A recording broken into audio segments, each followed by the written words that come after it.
Okay, this topic is about explanation. So this topic is about explanation. And we're going to first look at what the definition of an explanation is. What is an explanation? And an explanation, what it does is it tells the reader of how and why something works. So it tells us how and why something works or happens. So it can be about natural things. So it can be about natural things.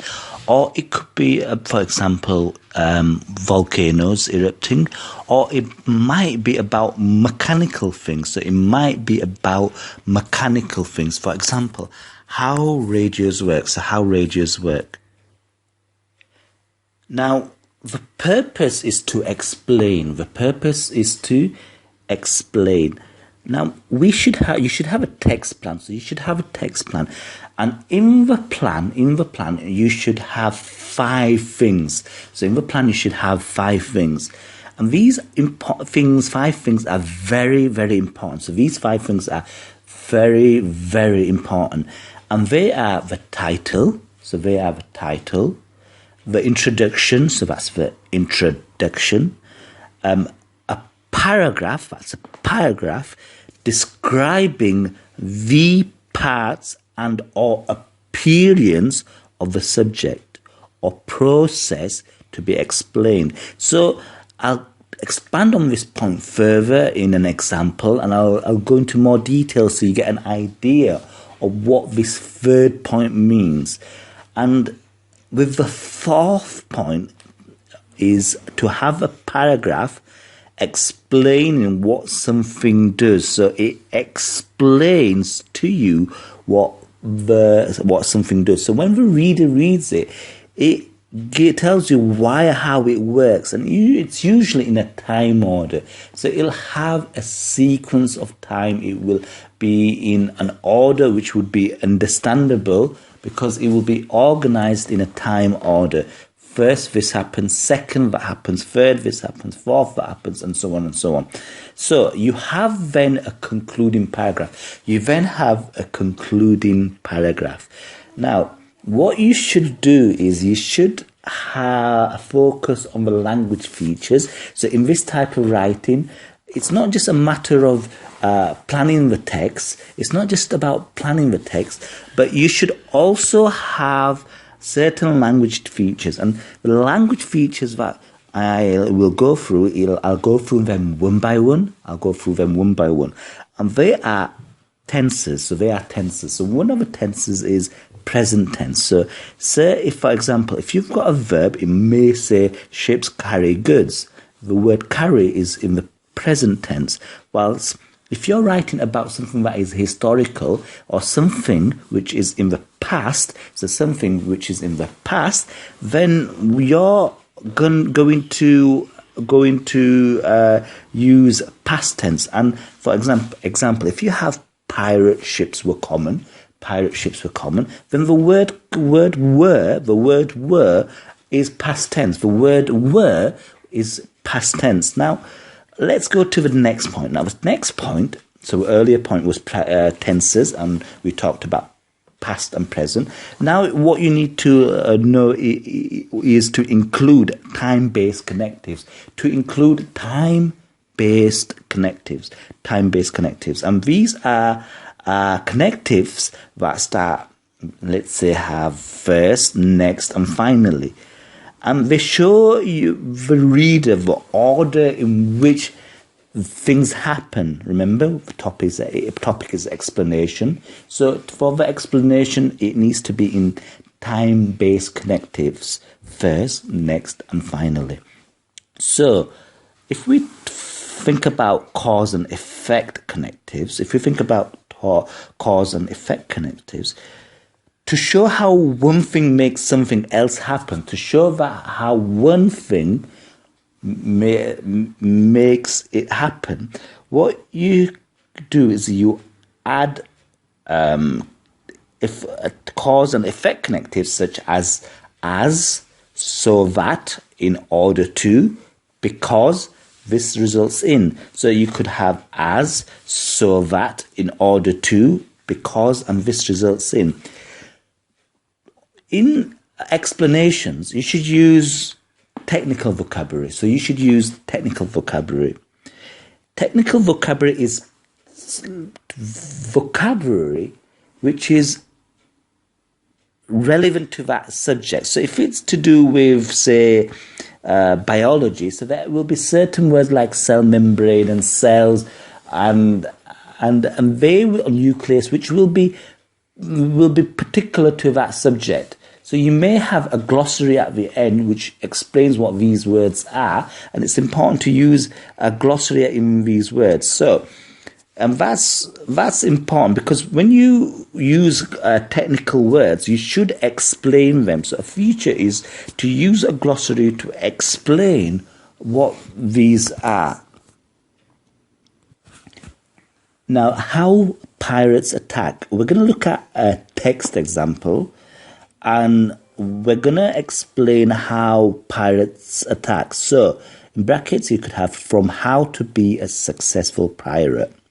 So, how do you become a successful pirate? So, it's going to tell us, it's going to explain to us what pirates do to take over a ship. So, pirate ships attack any merchant vessel they think might contain valuable goods or money. If a pirate ship is well armed, large vessel, this does not present a problem, but in reality, pirate ships are not big or well armed. They're not big, neither are they well armed. So first we had a title, point 1 of a text plan. Point 2 of the text plan is we've introduced an introduction. So we've written about the pirate ships and we've given an introduction about pirate ships, and we've mentioned that they're not that big really. So in the third paragraph we say, so how can a small pirate ship overcome a larger vessel that has superior firepower and crew that outnumbers them? The main tactic used by pirates should be speed and surprise. Speed and surprise. So what we're doing now is if you go back to the text plan, it's describing part of the process of attacking a pirate, a ship. So it explains the part of the process of how pirate ships will attack a big ship. And that's describing it, but it's not explaining it. So the explanation is where the time connectives will come in, and they will explain how these things will happen. So when a ship is seen in the distance, the pirate captain studies it through his telescope and makes an assessment of how far it is and what the booty it contains. So imagine a pirate. He looks into his telescope and he's thinking, right, okay, this is where there's a ship coming or there's a ship passing. And then what happens is he's assessing how far it is. He then orders the crew to set the sails to make maximum speed towards the vessel. So then he goes, let's go attack. So he goes close to it. He's not ready to attack, but he's getting close to it. So that's the second time connective that it's telling us in time order. But first we assess, the second it speeds up towards it. Now, when the pirates are close to the target, they slow down and attempt to fool the larger vessel into thinking their ship is harmless. They fool the bigger ship. So that's the third point. Often they raise the same flag, so they appear to come from the same country. So they pretend to be friends. Sometimes they send a distress message using the ship's flags. So they might show that they're in trouble. They pretend to be in trouble, the pirate ship. When the pirates are so close that the other ship cannot escape, they throw off their disguise and raise the Jolly Roger. So when they're so close, they jump onto the bigger ship and then they attack. Now, we're still explaining how the attack happens and how it works. So we're about to go on to how it works. Even then, you might think a ship with a much larger crew and armed with many more cannons would easily be able to resist attack. But this ship is much larger. It's much bigger. It's much larger. Yet these pirate ships were much smaller. So how do they work? How are they able to control this ship, take over a bigger ship? So therefore, in order to overcome larger, better armed ships, pirates rely heavily on fear. So they work on fear. They swarm onto the deck of the target, shouting and screaming, firing guns with clouds of smoke and creating as much noise and chaos as possible. So they cause a lot of fear within the larger ships. So much fear that they then probably surrender.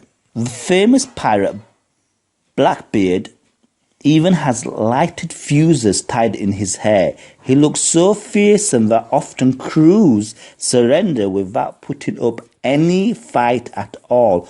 All this quick action usually means that the captured crew are defeated. So the tactic, the strategy, the way, the method is to have fear within the bigger ship.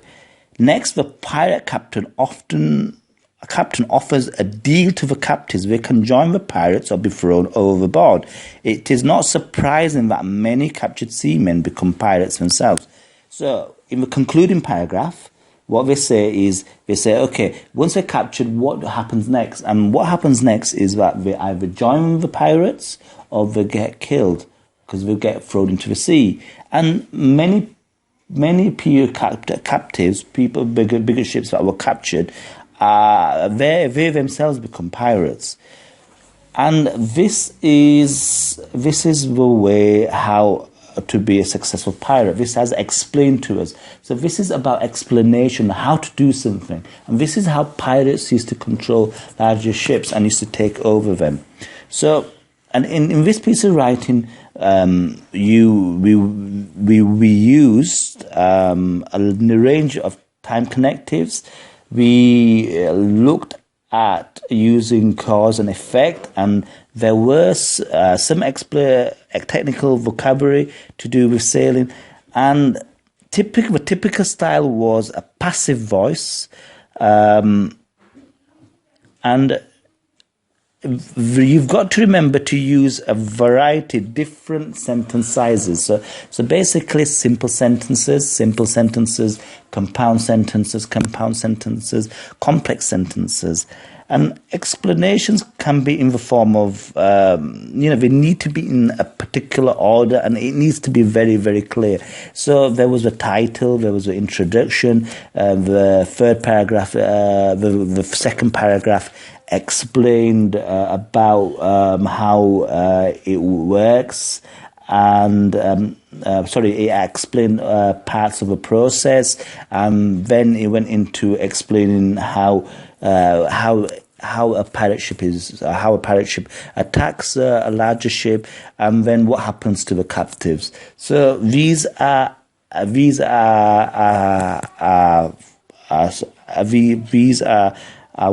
we write to explain.